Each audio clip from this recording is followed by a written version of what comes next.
En la historia de la humanidad, todas las civilizaciones y culturas del planeta, desde las más antiguas comunidades hasta el más reciente minuto del presente, tienen algo en común: la capacidad de crear música.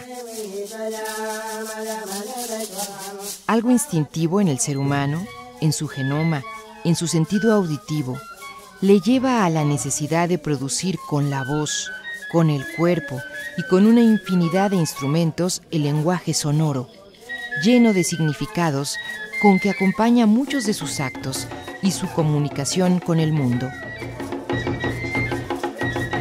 Creo que nos viene este instinto como viene a un pájaro el instinto de cantar, a un perro de ladrar, o una gallina de cantar. ¿No? Como fenómeno universal, la producción musical es inmensa y múltiple. Sus usos, sus cambios, su percepción misma, son datos esenciales de distintas épocas, sociedades, regiones y grupos. ¿Qué es la música? Es una expresión de identidad. Yo creo que esto es lo fundamental. Yo puedo decir que la música es una de las formas culturales en donde se funda la especificidad del ser humano. De ahí que sea tan diversa. En este momento del desarrollo tecnológico digital, en el que imágenes y sonidos se acumulan y transmiten instantáneamente con la mayor facilidad, debemos recordar que en el pasado, las músicas tradicionales y la ejecución irrepetible de sus creadores podrían haberse perdido para siempre, de no ser por el registro y la investigación, las grabaciones y la documentación que hicieron posible su permanencia y su disfrute. ¿Dónde vas, pobre de ti? ¿Dónde vas, Román Casillo? ¿Dónde vas, pobre de ti? Uno de los acervos más notables que existen de la música étnica y tradicional de México se comenzó a formar a mediados del siglo XX en el seno del Instituto Nacional de Antropología e Historia. De los antecedentes de la fonoteca, cada quien tendría criterios personales para ubicarlos, pero desde mi punto de vista podríamos hablar desde Rubén M. Campos, en los años 30, 40, que fue el primer folclorista musical, nombrado con una plaza como tal en el entonces Museo de Antropología. Y después, Raúl Guerrero, que también tenía mucho interés en la música, ambos muy centrados en lo musical, en las tradiciones musicales. Y después, Samuel Martí, que también pasó por el museo. Vicente T. Mendoza, compositor e investigador del folclore, estudió los instrumentos prehispánicos y especialmente las raíces del corrido mexicano. Dinero, pero lo que mal me puede, las penas del prisionero.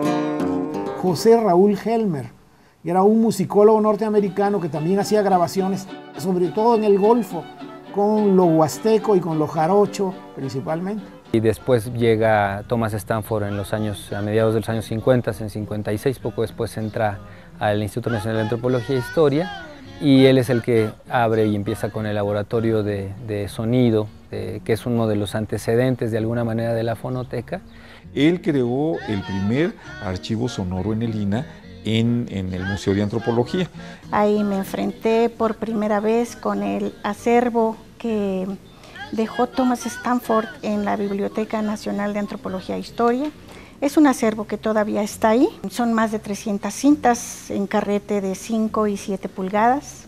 Jamiltepec. Este fue el primer pueblo que investigué en México. Ahí estaba yo metiéndome a los géneros musicales y los estilos musicales. En los años 60, un grupo de amantes del folclore, como ellos mismos se denominaban, andaban en búsqueda de raíces. En este grupo de jóvenes pues andaban ahí los fundadores prácticamente de este proyecto, que también ellos lo calificaron como una gran aventura. Muchos de ellos, te diré que anduvieron incursionando en varias regiones de México, buscando precisamente los testimonios del folclore. Entonces allí en los sótanos de Bellas Artes nos reuníamos jóvenes interesados en la música popular mexicana, pero de allí comenzó, a partir de entonces, y se fue afinando, delineando, podemos decir, mi interés por la música popular. Desde que yo empecé a ir, yo tenía mis intereses bien definidos, que era precisamente la literatura oral, pero naturalmente con una perspectiva un poco más amplia de todas las expresiones de carácter artístico y también el campo de las creencias.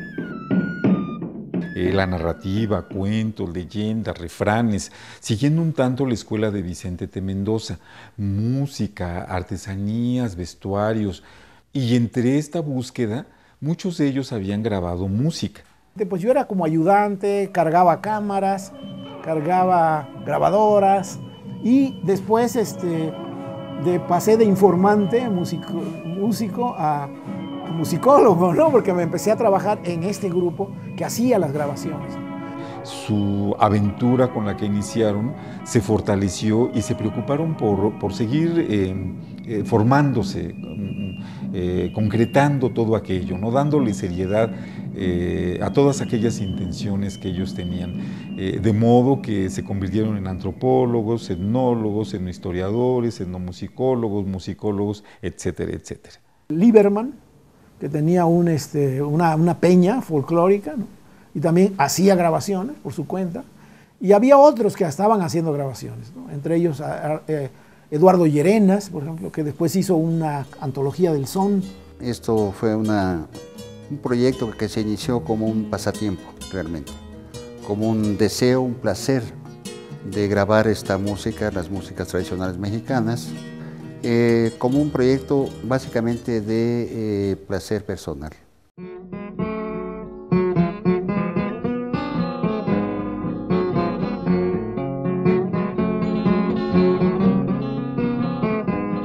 En 1963, en la Escuela Nacional de Antropología e Historia, se organizó un seminario de folclore que tuvo como consecuencia un destino para sus materiales de campo. Al finalizar el curso, propusieron qué hacer, cómo festejar el cierre de este curso.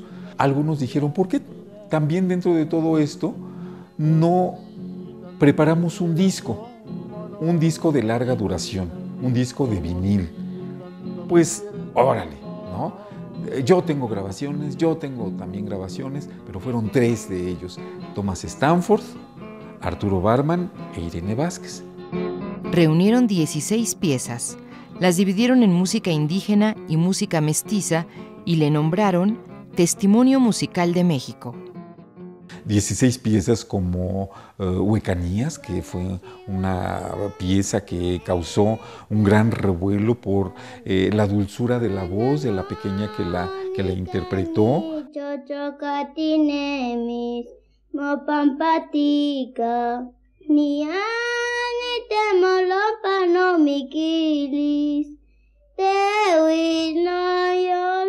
Hubo otras piezas de pascolas del norte de la República, de los indios yaquis, música yoreme, música de la Huasteca, por ejemplo, sones, algunos gustos y algunos sones de la Tierra Caliente. Entonces, bueno, este disco cuando se publicó también causó furor entre aquel pequeño grupo. ¡No, qué bárbaros! ¡Qué buena producción!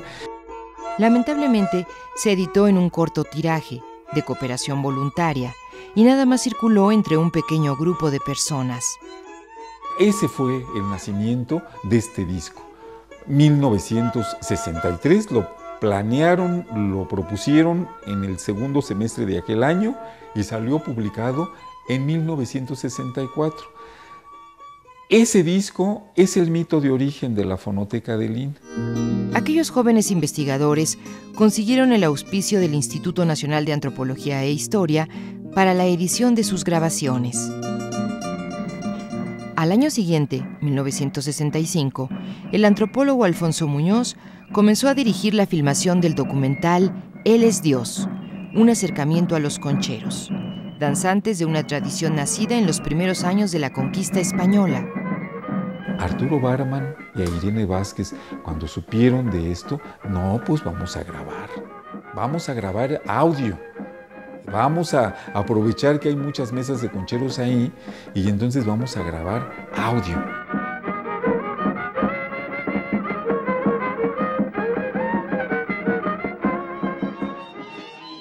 Tal vez, antes de tener un lugar definido que lo albergara, el acervo estaba echado a andar.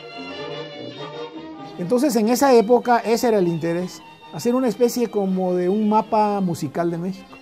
Así surgió la oficina de edición de discos del Instituto Nacional de Antropología e Historia. Ese es ya el primer antecedente más sólido, formal, aquí en el INA.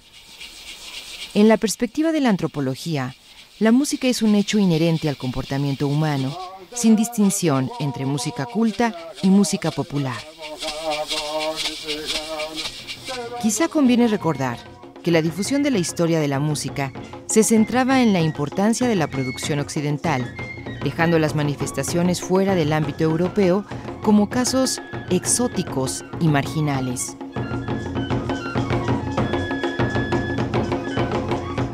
Y el director de la biblioteca me empezó a mandar unos folletos que llegaban de la Sociedad de Etnomusicología, que estaba en proceso de fundación en ese momento, y que de ahí supe por vez primera de etnomusicología. Hay una serie de posturas, algunos le llaman etnomusicología y tiene su propia metodología y teorías. Otros le llamamos antropología de la música porque está más ligada, digamos, a esta gran ciencia antropológica. Otros le llamarán historia de la música, en fin. Hay un debate interesante alrededor. Hay diferentes maneras de concebir la investigación musical. Por un lado, la investigación de campo. Por otro lado, el análisis de esas manifestaciones musicales dentro de su contexto cultural. Y en tercer lugar, el difundir y servir de traductor de ese tipo de particularidades musicales y culturales con respecto a la humanidad.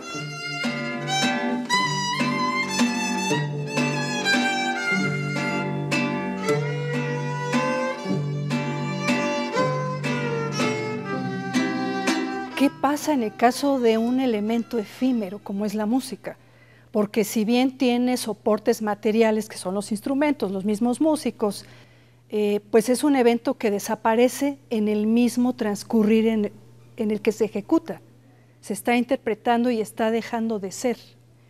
Entonces, ¿cómo se conserva eso? Por un lado, documentarlas, o sea, grabarlas y ubicarlas dentro de su contexto ritual, dentro de su contexto simbólico. Después de esto es comprenderlas como elemento de un complejo cultural.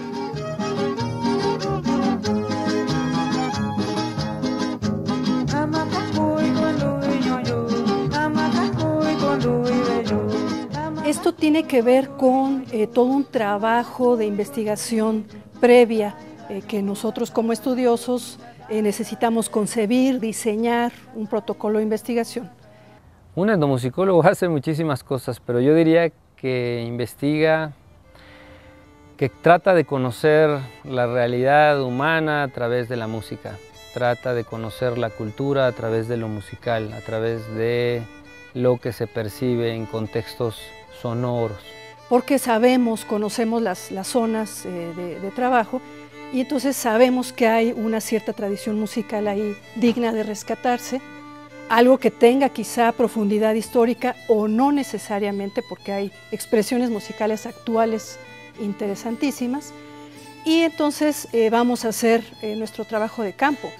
Dejas unas cosas por las otras, todo tiene que ver con tus preguntas. ¿Cuál es la pregunta que llevas? ¿Qué es lo que quieres conocer? ¿Qué te inquieta? ¿Para qué vas? ¿Cuál es el objeto de tu estadía en un lugar, ¿no? Dependiendo de lo que tú buscas, vas tú a diseñar una metodología para acercarte.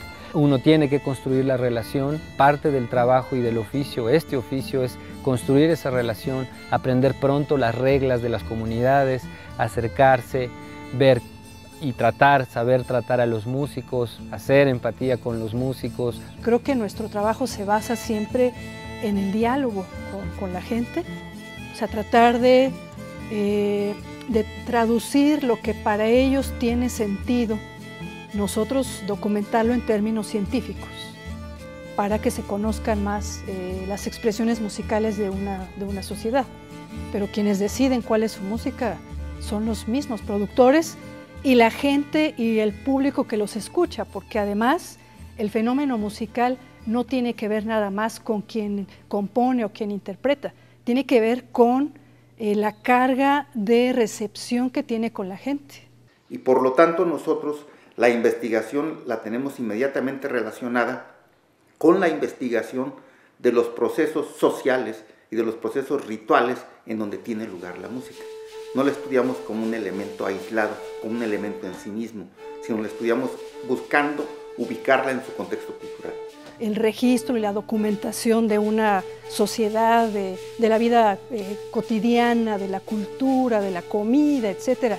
Digamos, todos estos elementos que conforman una sociedad y que nosotros como estudiosos tenemos que acercarnos a ello. No nada más es la música, pues la música sin esto no existe, ¿no? Y no sería nada. Trabajas sobre los instrumentos musicales, trabajas el repertorio, trabajas sobre los músicos, haces una relación con los músicos y sobre lo que tenga que ver con los músicos, o sea, la gente que participa, los versadores, la gente que baila, es tu relación en el primer círculo, digamos, de investigación, y después viene otro círculo que es ya todo el contexto general, el presidente municipal, las cofradías, los grupos que están alrededor, etcétera, ¿no? El ambiente político, la economía, todo lo que incide en la producción musical.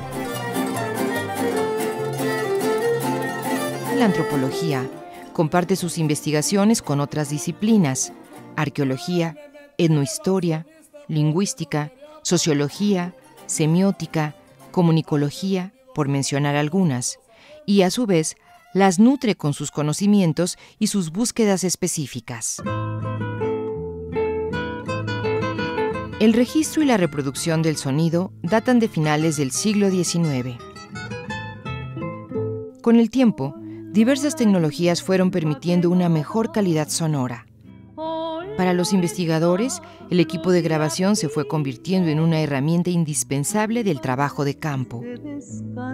Mi madre me mandó una grabadora Grundig.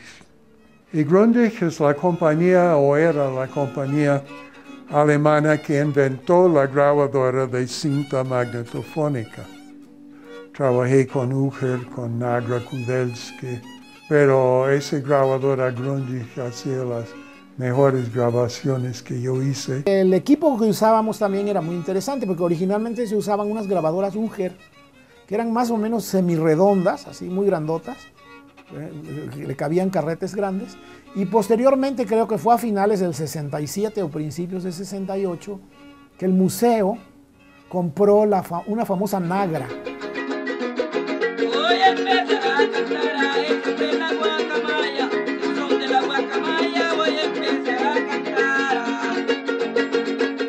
En realidad, la mayor parte del acervo con el que comenzó la fonoteca fue con las cintas magnetofónicas de carrete abierto, que con esas se grabó bastante, sobre todo en los años 70. La serie Testimonio Musical de México comenzó con ese tipo de formatos, en ese soporte se grababa.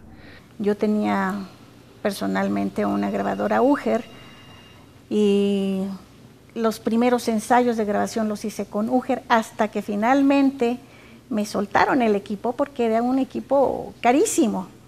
A veces grabamos en condiciones increíbles, ¿no? En una milpa, colocando los cables donde se pueda, amarrándose los micrófonos en el brazo para poder hacer un registro, tirados en el suelo con el micrófono.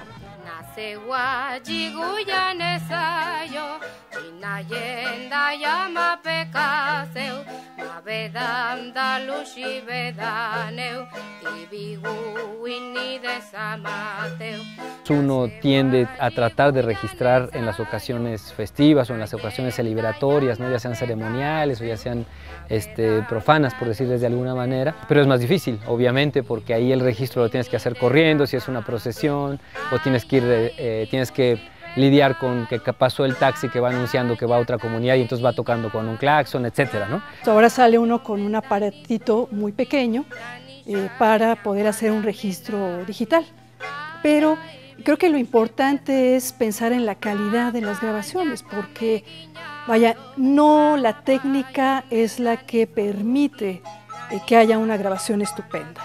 O sea, también se necesita un factor subjetivo, un factor de conocimiento previo al sonido, a la acústica, etcétera, y al mismo lugar, porque las condiciones etnográficas a veces permiten o no que podamos hacer grabaciones. Yo en lo personal las he hecho casi siempre hasta el final, después de haber tenido un acercamiento profundo con las personas o tratar de más o menos generar cierta empatía con las personas. Una vez que recopilamos estos materiales, idealmente ingresan a la fonoteca, y digo idealmente porque a veces los retenemos los estudiosos para trabajarlos, para oírlos, para revisarlos, para tratar de escribir sobre ellos, ¿no?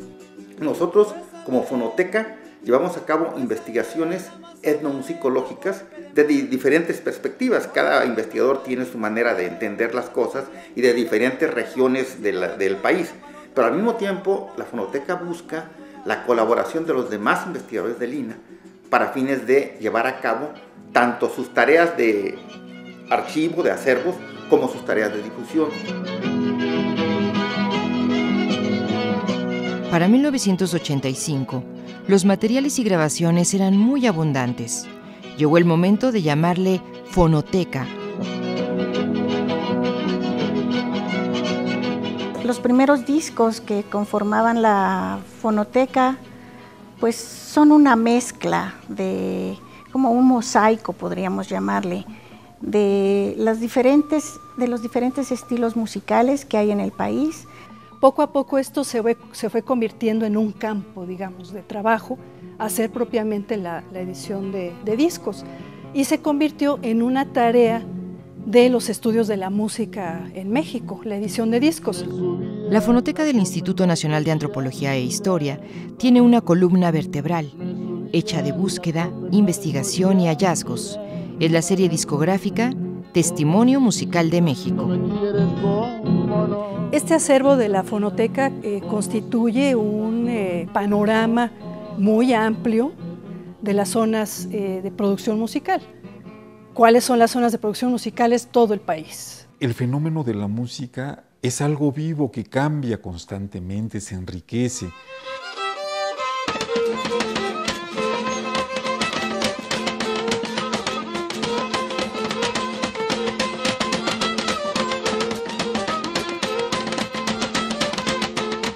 ¿Quién decide qué es patrimonio y qué no lo es? Patrimonio es lo que un grupo humano considera que es la herencia de su cultura, ¿no? En el caso del patrimonio inmaterial, eso es dificilísimo. Y a veces cometemos los estudiosos el error de valorar algo que quizá no tenga tanto valor como otros elementos que son más vigentes para la memoria histórica de un pueblo. O sea, en realidad lo que nos hace sentirnos parte de un grupo es que compartimos eso, formas, valores y ritmos. Exactamente allí es donde la música tiene un papel fundamental.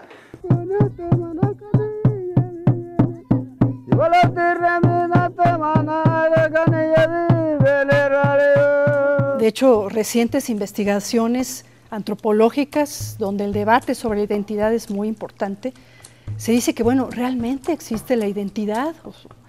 Claro, es una noción antropológica que hemos construido para dar cuenta de algo, ¿no? Por supuesto que sí. Pero bueno, ¿qué pasa con la gente? ¿Cómo vive esas diferentes capas de identidad?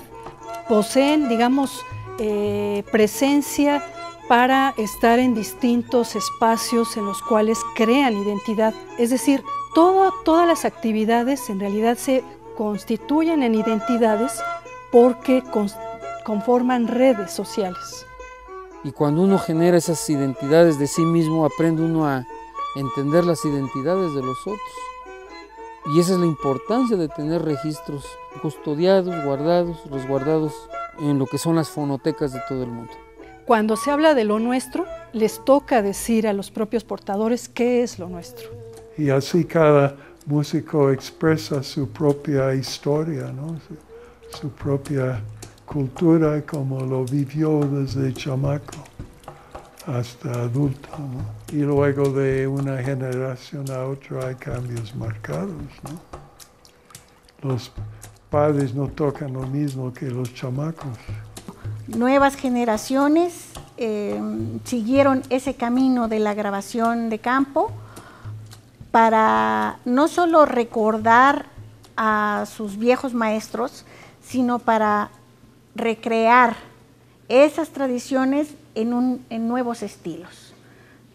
Como, pues bueno, ya también lo han retomado chicos que les gusta el rock, pero no olvidan las tradiciones.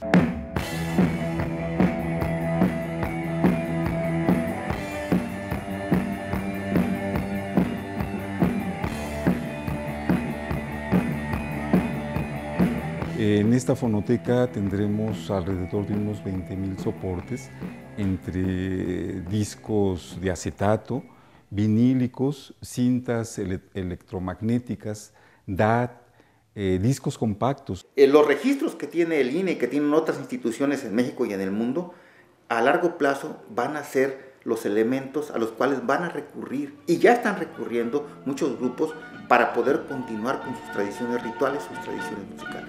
O sea, que muchas de estas testimonios musicales ya no existen. Muchas de estas músicas se han extinguido en algunas regiones también. O sea, son fenómenos en extinción, ¿no?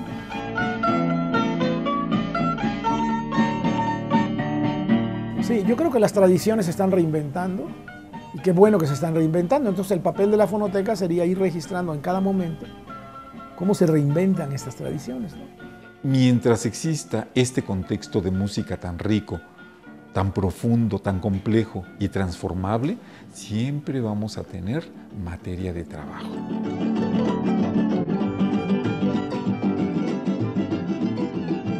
¿Qué es la música? Oh, vaya pregunta. Yo te respondería como un anciano mariachero me lo dijo, un anciano nacido en 1893. Pues es hacer sonidos que suenen bonito para la gente. Es lo que acompaña los momentos de gozo y placer de la vida.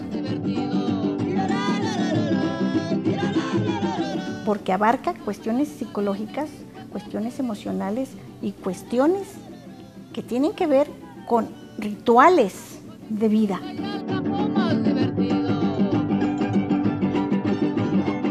En la vida tuya y en la vida mía lo musical es muy importante siempre, aunque a veces no lo reconozcamos conscientemente, pero generalmente forma parte de los episodios más importantes de nuestra vida.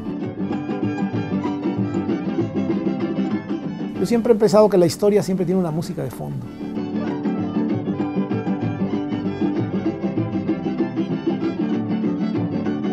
La música es una de las expresiones más maravillosas que une el mundo material con el mundo espiritual.